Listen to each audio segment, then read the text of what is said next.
Daghang salamat dahil sa nagtabang. Dako na kay nagtabang sa ako.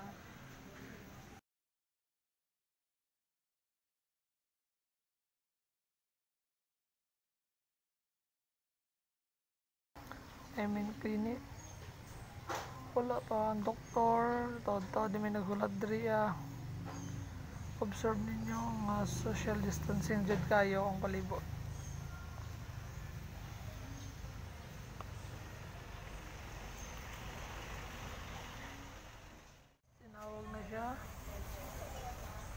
Tinawag na siya ng doktor. Siya na ang susunod na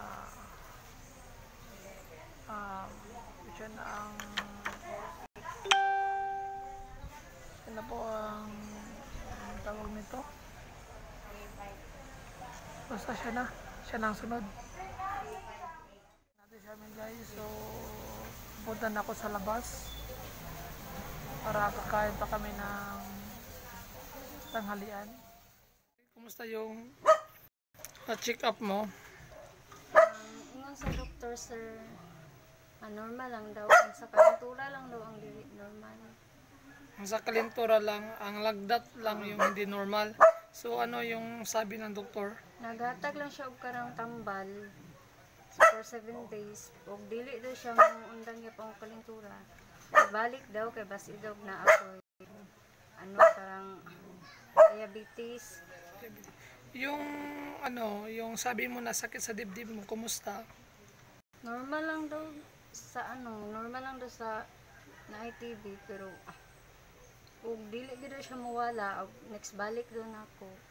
Ipaano daw nila parang sila CT scan or unsa ana daw. So kailan yung next na schedule mo? Depende daw sa ako sir og karang basta 7 days tong pal ug mabalik daw ko paghurot ato. Mao daw akong pagbalik. Sige. Pasalamat ka sa nagbigay ng tulong sa iyo. Daghang salamat dahil sa nagtabang. Dako na kay nagtabang sa ako.